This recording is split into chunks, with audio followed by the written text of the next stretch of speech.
So what I'll do is I'll give you just another quick intro in about a minute. Okay. I've got the 10, 5, and 2 minute signs. And that's it.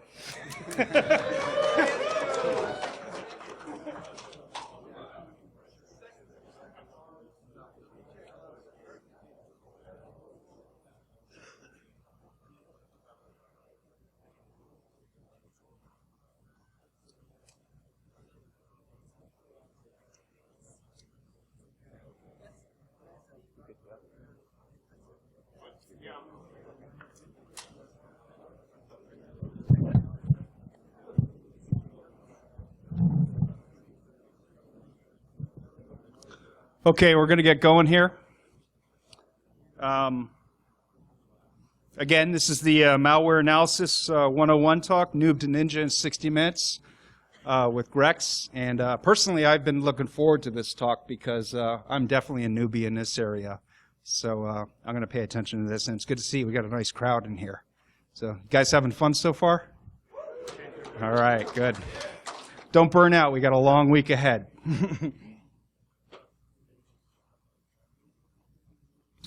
All right. Can I take this off, or what have people been doing it? Really? This is good, man. It's like perfect cup holders up here. I got one for the drink, it fits nicely, and then one for the beer. Of course, yeah, it's not good to do that sort of stuff. Anyway, 5 years. Who has been to B-Sides all 5 years? Raise your hand. One. Wow. Okay, so we have 2, 3 folks. What about 4 years? Okay. 1, 2. What about 3 years? This is me. This is my 3rd year. I unfortunately missed the first year because, like, no one knew about it, but but I would have been there had I known about it. And then 1 year, my company finally paid for me to go to Black Hat, but I think that was a mistake. But anyway, so I just want to, this is just awesome that this has grown from this organization has grown from being just this small little get-together to this big event that's year over year, and it all started here. And it's all over the world now. I mean, there are cons. I love it. I go to B-Sides all over the East Coast. I even went to one on the West Coast, too. Just awesome. I love the small community. Just great event. So I just wanted to say thank you to B-Sides for continuing to put on these awesome conferences. So now what I'm going to talk a little bit about today is just doing some basic malware analysis.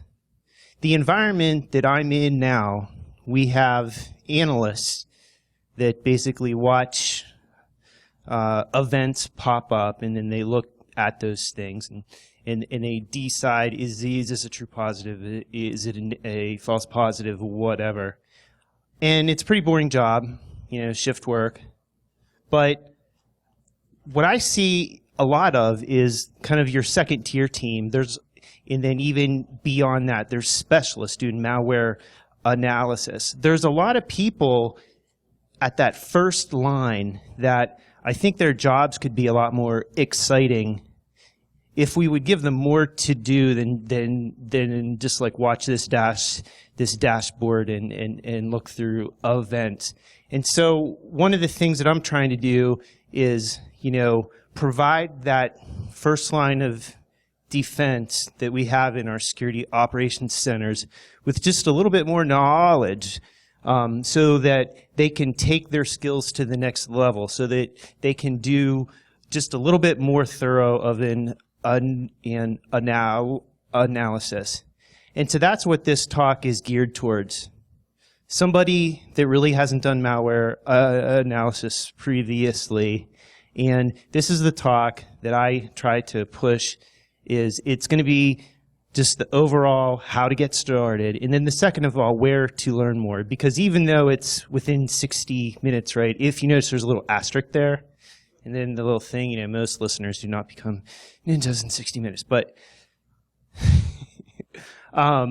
so the goal here is to, give you the resources so that you can go take your skills to the next step. And then I know a lot of folks that start out doing analysis work, and then they start doing a little bit of malware analysis, and then from that they get into reverse engineering and then forensics. And so this could be kind of the first step of helping, folks that are new to the security world, taking their skills to the next level. All right. So disclaimer, opinions here do not express the views or opinions of my employers, customers, wife, kids, parents, in-laws, my girlfriend in high school, who's on the right there. I wish, right? So if you see me, this is me on Twitter, just a little tic-tac-toe board thing. Does anybody know where that's from? War games, right? All right. Do you know how hard it was to get right to that moment when all the little things were set up like that? Anyway. All right, so I'm from the Metro DC area. Any Nova hackers here? Any just people from the Metro DC area? Cool. Good to see you guys here. So a long time ago, in a land far, far away, I started doing security work, and I basically cut my teeth doing web app sec. So was just love the job. There was a lot of cool stuff going on. I was around when I think like SQL injection was invented. That's when it first came out. So, and although one could argue that it's always sort of been there, but whenever it started to get big, probably like the late 2000s. Unfortunately, so I had this awesome job, but in doing like this very technical work, you kind of limit your career at that time. So I moved on. And I started doing security engineering stuff. And so that was fun. I was producing a large amount of documentation. We would basically go and we would create lots of documents of how to build stuff, and then somebody else would go build it. But it's a necessary evil. Then my life kind of got worse because they found out that I was good at like writing, and then they're like, "Oh, hey, you can do this, right?" Right, and then it just sank to a new level. I was really screwed. Because here, they made me lie. That's what I hated about it, okay? So I was producing lots of this, there was all this great stuff going on, and I was just producing paper, right? So I was like, maybe wanted to do that. I thought a little bit. And so then I got, I don't know, probably a few years back, I basically said, hey, I want to do more hands-on stuff. I want to do more cool stuff. So I started getting into trade studies, and this is where I had to deal with vendors day in, day out, trying to deal with them. Love vendors, though. Great. Thank you for sponsoring B-Sides. So then what I've been doing the past few years is this IT security training. And so this is a job that I love. Customers that we're mainly focusing on are basically in security operations center and trying to bring new analysts in and get them spun up as fast as possible. And also doing some of the more advanced training, as is an example, malware analysis, so that to help them take their careers to the next level. So I'm still producing some of this. I drink better versions of this. I do, so in the evening when I have time, I like to do hands-on hacking, or not really hands-on, but it's more or less like, hey, I'm reading the news, something comes out on Twitter, and it's like, hey, new tool, bam, and it's like, all right, so I'm going to try that out. So I basically do stuff like that, and I basically try to follow the news and write thoughts and opinions, which I try to focus on this site, which has been around for about, I don't know, it started in 2008, so it's been around for a while. I put out like a few posts a week, so that's kind of fun. A lot of you may know me from ShmooCon, did the Fire Talks. Has anyone here been to ShmooCon? Okay, wow, okay, good number of folks. Anyway, so one of the events there is a Fire Talks, and I run that each year, so that's a great job, fun con. So right now I'm a happy panda. All right, so enough about me. So what we're going to do next is really talk about what you all came here for, which is just basically how are we going to do this whole malware analysis thing. So just a little intro, just to give you some background for those that really don't that are very new to this, talk about the environment that you need to do this in, talk about the methodology, and then lastly is where to learn more. So there's a lot of great sites out there where for minimal cost or for low cost, you can definitely take your skills to the next level. All right, so kind of in the beginning of the talk, I kind of addressed this, but the audience for this particular talk is, general security practitioners that are interested in getting started in malware analysis. So you definitely have to have at least, some InfoSec type background. Or like I was talking about, security analysts that are looking to expand their careers in the job that they're currently in. And obviously, this big red thing here, do not ever analyze malware on production systems. So just good thought to, definitely heed that advice there. All right, so what is malware analysis? Can anyone tell me what malware analysis is? Anybody? Analyzing malware. Let's see. Well, kind of, yeah. So I had the analysis of malware, right? No. But basically, it's reverse engineering. We have this malware, and we are trying to figure out how it works. What is it doing? Does anybody know why we want to do that? What? Catch the bad guys. Yeah, it's all about the bad guys, right? What? Anything? To defeat it. What? Figure out indicators. Oh my God. Okay. Ooh. Indicators. We're going to start IOC and cyber kill chain, right? And metrics, dashboards, pane of glass, cyber. All right. So basically breaking this down. So in doing malware analysis, it's basically just this phased approach where you're first going to start out doing some triage. So we get the malware. These are the things that you're just going to do first and foremost. Next is some sort of dynamic analysis, which I'm going to talk about later. And lastly, the really hard stuff, which is static analysis, where you actually decompile the code and you look at the assembly. Now, a person that I respect tons and tons and tons in this field is Lenny Zeltser. He kind of does the same thing, but he breaks it down into 4 steps. I sort of merged the fully automated analysis and the static properties analysis into this triage step, but basically the same thing. All right, so we talked about that. So does anybody know what triage is? Sorting. Anybody else? Any thought? Initial assessment. An initial assessment, yeah.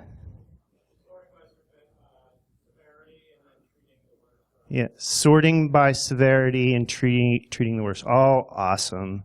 Let's see. Oh, I didn't have a funny one there, but anyway. But I mean, just breaking down. This is the quickie. I mean, all those answers were absolutely right. This is the way that I said it. Just quickie analysis to understand as much as possible about the malware. So the goals here are to really gain a gist of what the malware is and what it's gonna do. Now, some of the kind of substeps there is determine its basic runtime properties. So a method of how we would do that is using automated analysis. See if others found it, right? So we all know that. So we get a hash, and what do we do with that hash? Virus total, right? I heard somebody, hey, I'm going to load it up to virus total, and there's tons of other sites that. Did any other sites that I should pump up? What? Threat Expert? Okay. Yeah, so there's a lot of great sites. The favorite thing that I like to do? Google. I just put the hash into Google and usually works great. So look at analyze the file properties, such as in there we're talking about the PE properties. So, and I mentioned like the type of file that it is, the libraries that it's importing, but there's a whole bunch of other things that you can really do there. And then last but not least is strings, right? Strings is awesome. You just take an executable, You run strings on it, and it basically chunks out any readable text. And you can learn a lot just by running strings. All right. Is that enough? No? So one guy's shaking his head. Do you think we should stop there? Are we done? Yeah, well, she read my interest. No, we need to go deeper. Okay. So this is the dream within the dream, right? Okay, so the next step is dynamic analysis. Okay. Can anybody give me a smart-ass answer of what dynamic analysis is? No, I said smart-ass. Come on. Like, analyzing things dynamically. Okay. All right.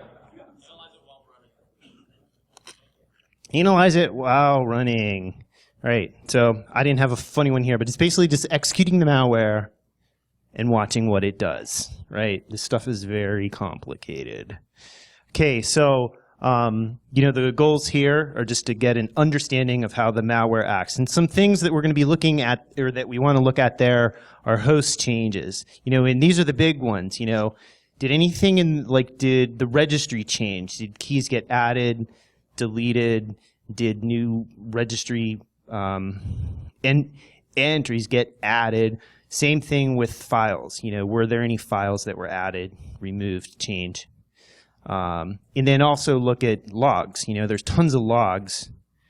You have your purely things that are defined as logs that are in most computers, but then there's a lot of other things that you can derive logs from that I'm going to talk about. Next is to uncover runtime properties. So this is the malware is running, and so you can see what it's changing on the host, but you can also see the processes that are being started up, and then also maybe doing some memory analysis there too. So you can go in using tools like volatility and actually pull stuff out, and that's another thing that we're going to cover too. And then the last one is reveal network activity. So we know all these things, and then now we're going to see, we're basically looking at any TCP, UDP traffic, and then at the application level, most of the stuff that we're going to be seeing are DNS followed by HTTP or HTTPS. And there's some other neat, you could see SMTP or whatever. So there's a lot of other things that you could see at the application level there. So dynamic analysis, it's pretty simple. We establish a baseline environment. We have a set of tools that we're running in the background that monitors those things that we talked about on the previous slide. So we start those up. We execute the malware, and we watch our monitoring tools. And it's sort of an art to know when to stop, but at some point in time, you kill the malware that's running, you stop all your tools, and then you analyze the difference of,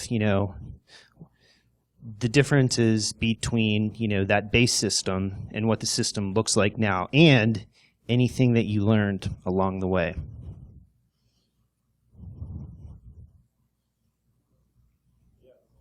Yes? All right, cool. I'm done. No. Is that enough, right? No. You got to go deeper. How deep do we want to go? Not that deep, man. I don't know. All right. So the next layer that we talked about is static analysis, right? So can anyone tell me what static analysis is beyond what, I basically just gave you the answer. So someone here should at least know. What's static analysis? What? Disassembly, yep. Code inspection? Yeah, kind of, yeah. What? The malware's not running, exactly, yeah. So the way I kind of put it is, this gentleman said here, is we're basically going to disassemble the malware down to its basic computer instructions. Assembly. Has anyone here worked with assembly previously? What are your wow, okay. What are your basic assembly, or what are your favorite assembly instructions here? No hop, okay.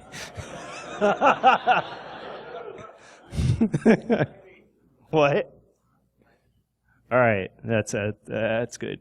So the goals here are we're going to reverse engineer this to figure out exactly what it does. So we're basically going to take, and what I'm, basically saying here is, we write code, right, in C or whatever, and we compile it, and we get stuff that looks like that over on the right-hand side. It's very easy to do that, but a lot of times it's really hard to go backwards. And so essentially what we're doing is we disassemble the malware and we end up with stuff that looks on the right. And we're trying to figure out what that malware is doing just by looking at its static properties. And we're trying to kind of, at least in our mind, create something like that on the left-hand side. Now, there's a lot of people, I go to a lot of talks, and, cats get all the freaking attention, right? Who's a cat lover here? Cats? Okay, dog lovers. Oh, yeah, this is my audience, all right? I love you guys, man. All right. I put little puppy pictures in there. All right, so the next area of the talk that I want to touch on is, so we kind of know a little bit about what malware analysis is, the parts that it breaks down to, and just at a high level what we need to do there. The next thing that we want to focus on is, we really need to have an environment, a lab set up so that we can do this. And so what I'm going to touch on in the next few slides are, the different types of platforms, virtual and physical, and also the different options. So there's automated, you can do things, all your malware analysis on a single box. But there may be times where you'll need another box too to maybe act as a server or a gateway. So first thing is the platform. So I think pretty much everybody knows this. You can do things virtually using things like VMware, VirtualBox, whatever. Any other flavors of VM products that people like? Any hardcores? Any what? Zen? Okay. How do you say that? QMU. Okay. That's all right. Too complicated for me. What? Okay, libvirt. Wow. Okay. So there's and then we also have things that we can do at the physical layer. So a lot of times when you're doing malware analysis, you will start out just doing things virtually. And it's just awesome because you can set up operating systems, you can snapshot them, you can run the malware, and then you can just revert back to that snapshot. So it's great. The only downsides, though, is that a lot of the really good malware knows what to look for in virtual, or it knows the keys to look for in the operating system to detect whether it's running in a virtual environment or not. So, red field, blue pill. Oh yes, I like the blue pill. All right, exactly. So now the interesting thing to contemplate there as we move forward, or as our like we started out having these big clients, and then, no, we started out with mainframes, right? So we had these very thin clients, and then we went to thick clients, and then a few years ago, Oracle said that the network is the operating system, right? Right, and then, I don't know, so now we're just bouncing back and forth. But what's the term here that they use? It's VDI. Yeah, so virtual desktops, basically. So, so maybe it's not such a bad thing, because if your system gets infected with malware, it says, oh, I'm running in a virtual machine. I'm going to kill myself. So, it could work in our favor too. But if it does, if you're working in your sandbox, and it detects that, then the obvious next step is to go back to a physical box. Now, obviously VM detection isn't possible because you're running on a VM, right? But it's also resource intensive. This is a separate box. It's a little bit like it's so easy to just snap back, So, but with a physical box, maybe you have like reinstall the operating system, or if you're using something like Ghost or whatever, you could set that up to make it easier. But it's definitely a lot more resource intensive. Like if you maybe you need to set up some sort of a labs, another machine that acts as a gateway. So that's more stuff you have to do there. So the options here, and so obviously the way I'm sort of pushing here is to go the way of doing a virtual environment, at least to start out. And then if you see malware is detecting that and changing its behavior based on your virtual system, then you can do the physical box. But regardless of the environment that you're in, there's basically 3 different options. So there's automated, and so these are great. I'm going to talk about Cuckoo Box. It's open source one, and there's a bunch of other ones there too. But they do triage analysis, so they do all that, and then they emulate, the user clicking on things and opening up emails and running things, right? And then it just watches all that activity that goes on, changes to the file system, the registry, network type stuff, process type stuff, collects all that and gives it back to you. So it's great because it does a lot of that stuff. Just submit the file to it, you let it run, and then you get this stuff back, or you get a basic quick analysis back. So the other option is doing everything on a single box. So you basically have this environment set up, and you have all your tools set up to monitor that. And then you trick it. You use certain tools to trick it so that the malware thinks it's on a network when it really isn't. And so you run it, but you're basically watching the malware, and everything's being done on this single box. Now, as I mentioned there's the potential risk of the malware realizing this and sabotaging the data that your analysis tools are collecting. So to mitigate that, you can at least get some clean data by having another box that's acting as a gateway. So any network type stuff you can pull off. So you can do things like, just doing basic port scans, network traffic. So there's a lot of just basic things that you can do there. So those are your different options. Another, in terms maybe diving a little deeper in automated analysis, there's several awesome tools that you can use. So if you just want to get started in malware analysis, find some malware, which I'll show you, and submit it to these sites and look what they bring back and try to understand. So that's an awesome way to get started. So malware.com is made and maintained by the same guys that do Cuckoo Sandbox. So it's basically Cuckoo Sandbox online. So it's awesome. And if you look closely, it says whenever you submit stuff, you select file, you select it, you upload it, and there's a little checkbox that says share this sample.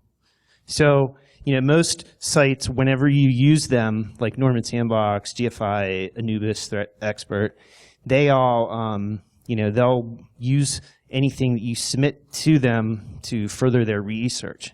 So this is kind of nice that we can upload stuff and that they're not going to share it with the potential adversary, right? So obviously this can work.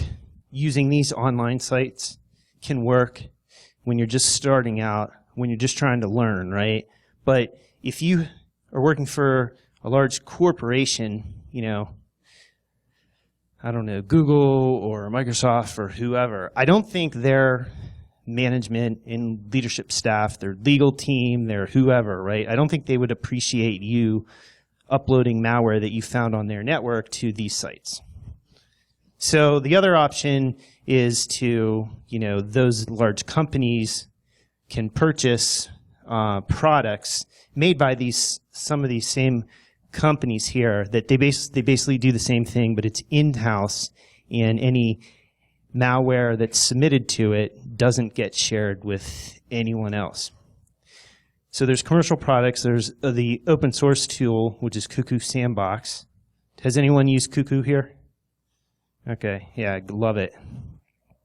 And even at a minimum, like if you can't get all this stuff set up, like what's, basic malware analysis 101 is basically create your own like virus total type thing. So at least, that's at a minimum, you could do something like that.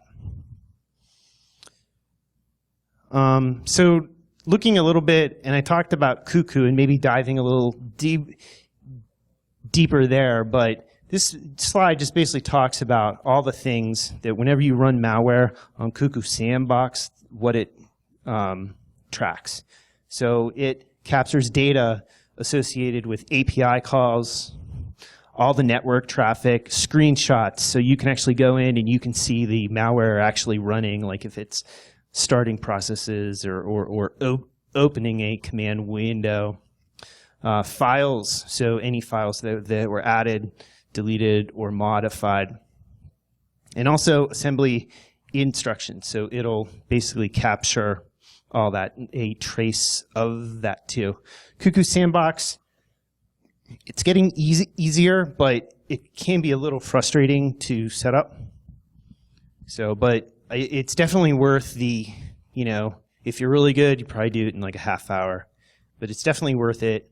Like if it's your first time and you're familiar with Linux, I don't know, you could probably do it in like 2-3 hours. So if you just head down and do it. So this is what Cuckoo looks like. So there's usually, so how the architecture is, it's usually running, so you have a host operating system, and then you have a virtual guest, which in this case is Windows XP.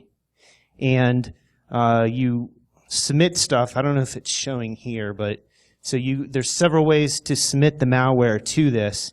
It runs in the Windows XP box, and then you get your output through here. And you can either look at the output comes usually in several different formats.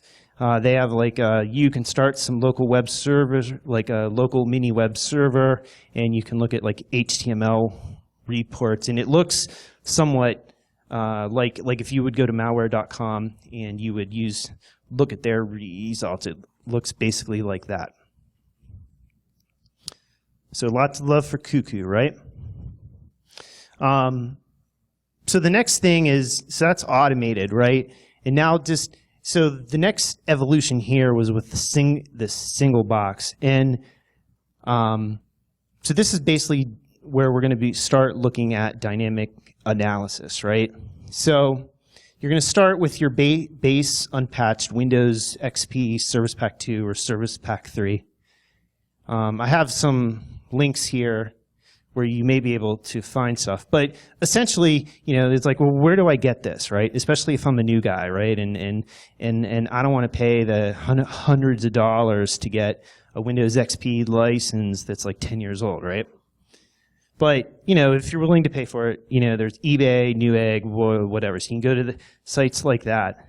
But what's pretty awesome, though, is now you can't get Windows XP, unfortunately. But current and last year, Windows, previously there was it's like the MSDN subscription, TechNet, yeah. So that was fairly inexpensive, and you would have basically free use of all their software for a few hundred bucks.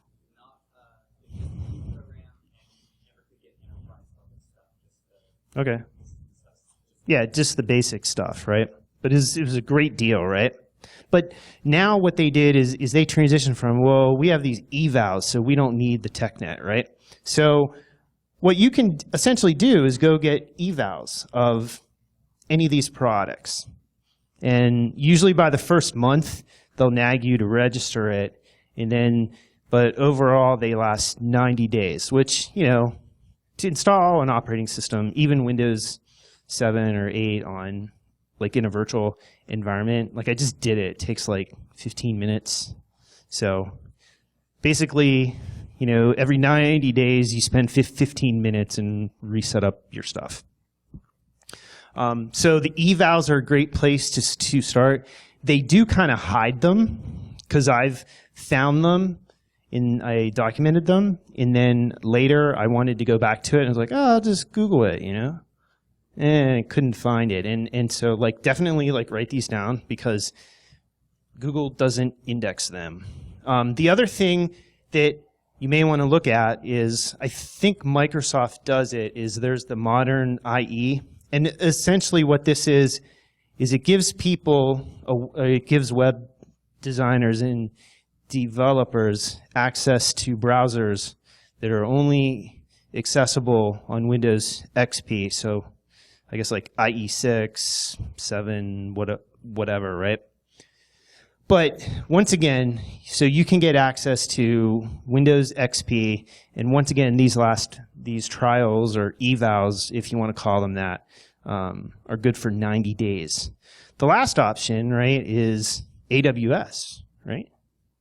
So you can spin up your own machines in, you know, this is Amazon here, right? You can use the cloud.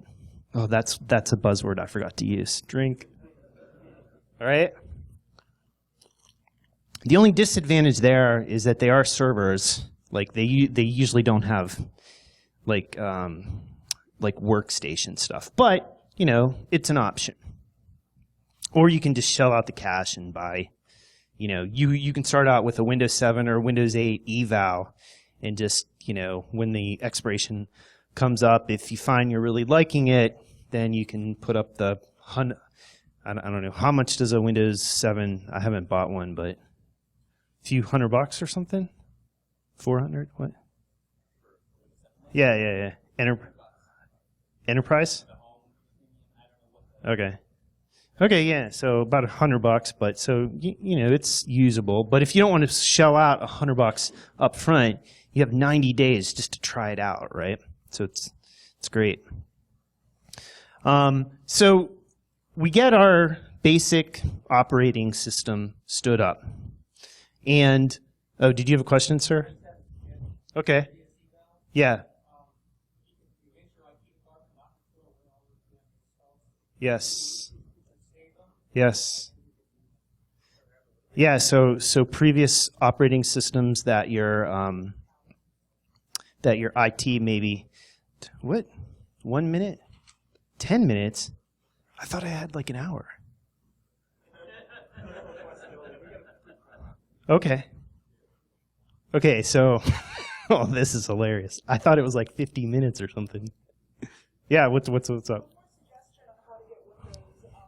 If at all affiliated with like the university and the computer department, you can sometimes, like Microsoft does have some availability for educational resources on their website. Most of it's you put in like. Is it really? It was 30 minutes? Email address, and that's part of. Oh, okay, all right, cool. Okay, I see. Apart from just piracy.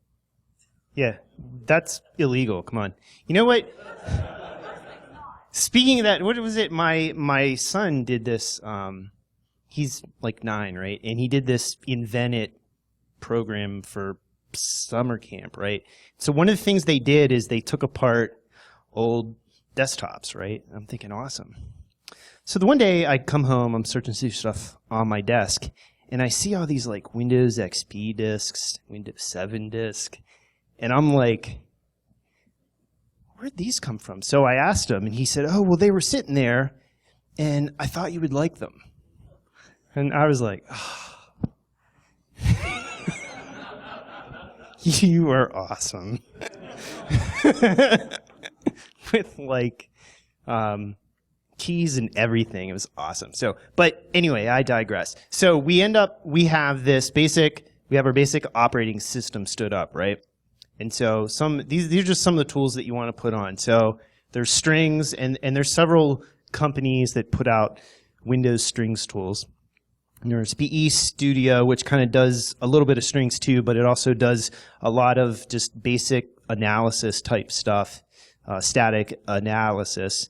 So that's a tool that a lot of folks use. And also File Insight. So you definitely need a hex editor, and there's lots of ones out there. A lot of the good ones you end up having to pay for, but just to start out with, this one by McAfee, it's a little older. And the cool thing though is that it was specifically designed for malware analysis. So these are just some suggestions, but if you have like your favorite hex editor that you would like to use, then by all means use what works.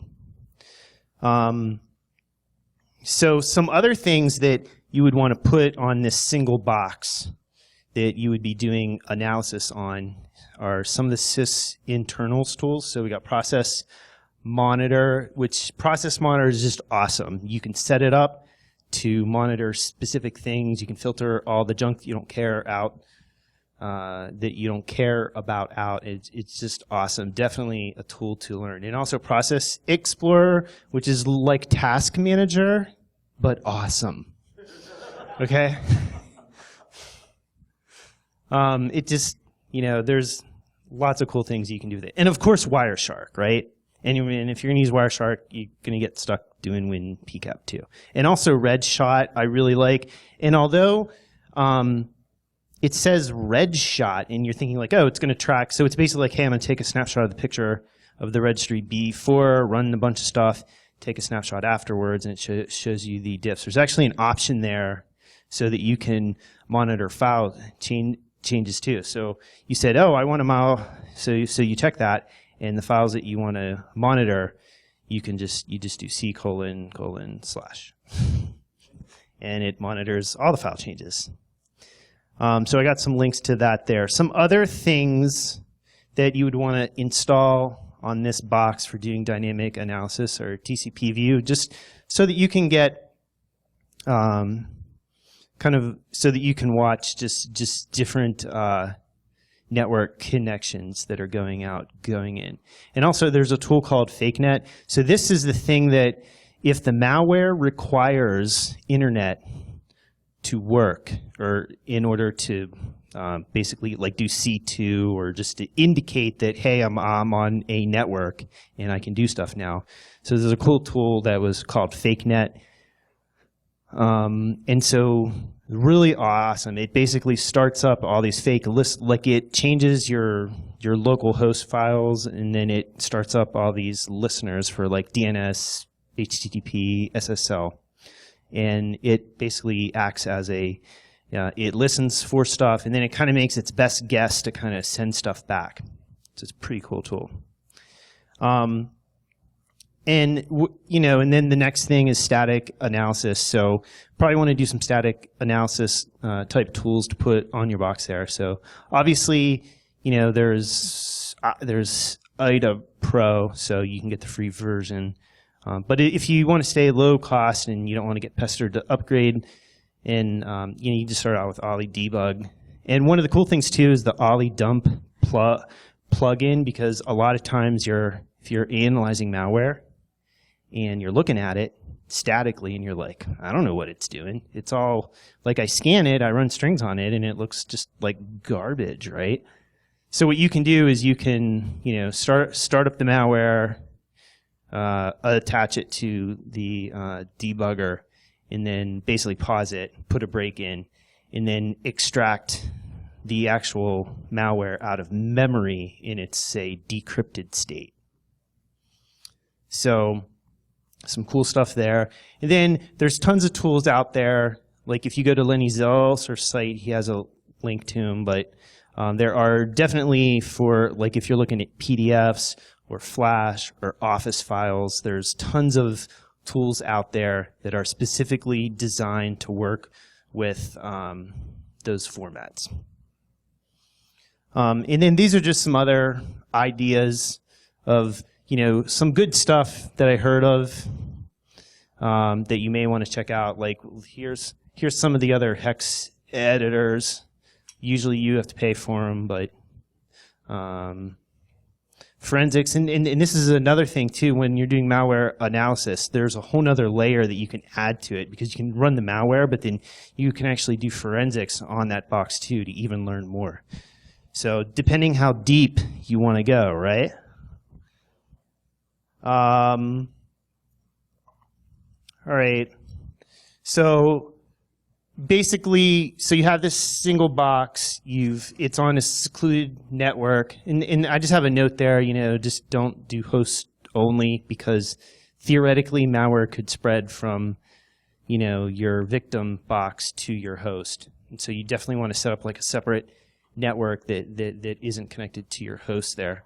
If you need, and then these are just ways of, it's like, well, how do I get malware onto the box? So you can temporarily turn on networking to download stuff, turn it off, whatever. You can use media, like if you're in a physical environment and you're working with that, like actual workstations, things like CDs or USB keys. But at some point, you basically snapshot the VM. Depending on the type of malware you're analyzing, there would be custom tools like if it's a PDF exploit, then put a version of Reader, or if it's a Firefox exploit, then you would probably want to look at installing things like Firefox and stuff there too. So your whole thing's set up, you baseline it, you snapshot it, and then depending on what you want to do, because what a lot of people will do is they'll want to test a piece of malware, like, all right, well, does it work on XP Service Pack 1, Service Pack 2, Service Pack 3? And the cool thing about having everything done virtually is I can just, have Service Pack 1, and then I can update it to Service Pack 2, snapshot it, update it to Service Pack 3, snapshot it. And so, I really don't have to have entire installed operating systems. It's just these snapshots that are just the deltas between them. So usually you have your second box, and so these are situations where you can't do stuff on a single box. So you usually have this second box. You can call it like a fake gateway. So this is the second gateway for the target to connect to. It's basically, you could set up any server like Linux and just install the services that you need, right? The other thing is both your victim and this gateway probably want to use fixed IP, just a good recommendation. And then down on the bottom here, DNS, HTTP, IRC, but a bunch of other servers, right, that you could install there depending on the malware that you're looking at. And once again, there's a lot of cases where you'd have to do this if the malware is somehow sabotaging that single box that you're actually running the malware on. And then these are obviously like your network tools that you could put on this fake gateway. So Wireshark, Netcat, and Nmap. And if you want, you can snapshot it, and you can have different versions of that too. So one tool, has anyone heard of Remnux? So it's like reverse engineer malware, once again by Lenny Zelser. So this is something that he put out. It's ISO, so you can install it from scratch, or he has like a VMware version, so you can just download that, open up inside of a VMware product, and have access to it. A lot of like pre-installed things that are awesome. So you can put the malware on this Linux box, and if it's Windows malware, it doesn't really matter, right? So there's a lot of tools built into that distro that allow you to do some of that triage stuff, maybe some of that static analysis stuff. And from a dynamic analysis perspective, it has all the most common services built in. So if you need like a DNS server or IRC or whatever, it has all these basic services already in, and all you have to do is he gives you commands to start them up, and it's basically very easy. So definitely something to start out with. This is what Remnux looks like.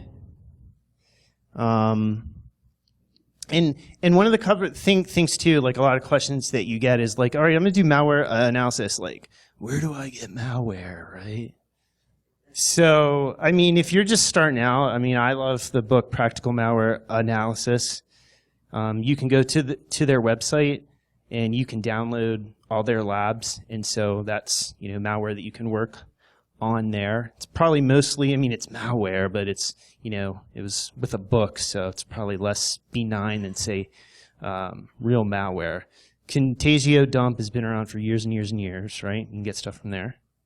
Virus Share, you have to that's a newer site. You have to request an invite, but and also malware.com. So remember the malware.com, those are the same people that did Cuckoo Sandbox, right? So if somebody checks like, hey, I want to share my stuff, you can grab stuff there too.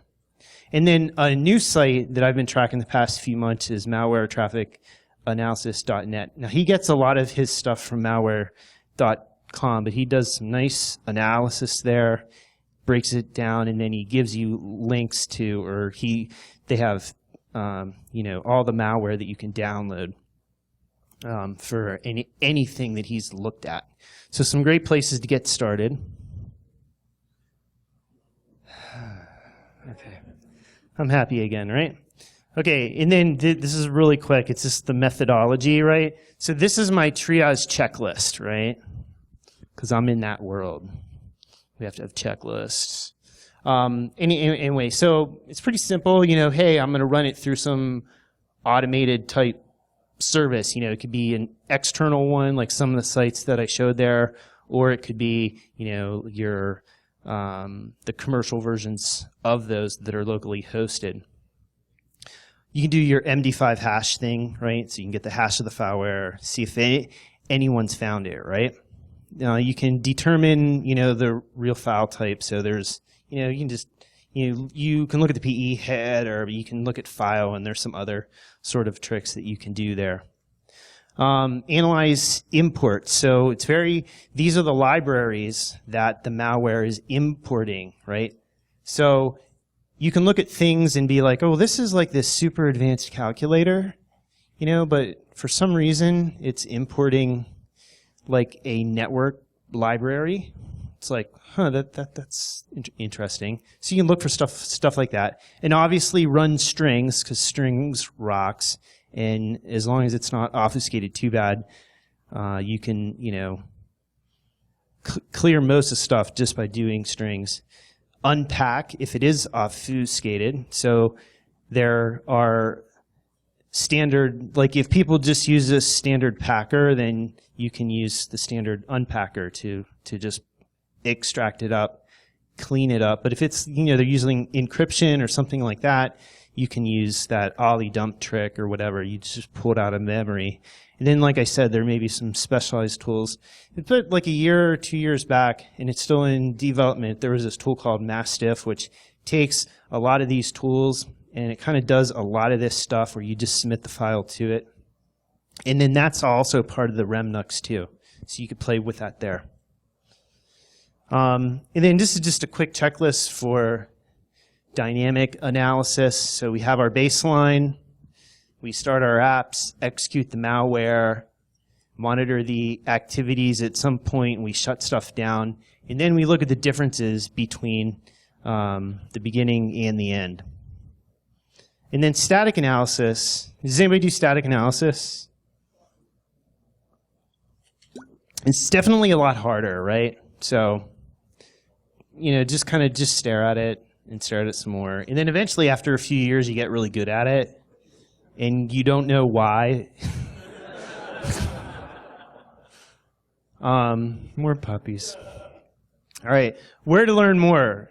So opensecuritytraining.info. This place is awesome. And they have this whole malware analysis curriculum here. But just to get started, you definitely want to, like these classes here, the intro to x86, reverse engineering, malware static analysis, and malware dynamic analysis. And there's some other stuff there too, like the lighter color stuff, that stuff that they're looking for content for. But a lot of these have, so I just kind of put quick links to them here, because it is sort of hard to find. They don't really have it linked that well.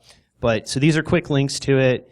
And then 3 out of 4 of them here, they actually have videos too. So it's like more than just slide reading. You can actually do the videos. They come with labs. A lot of great stuff there. Some other like security tube.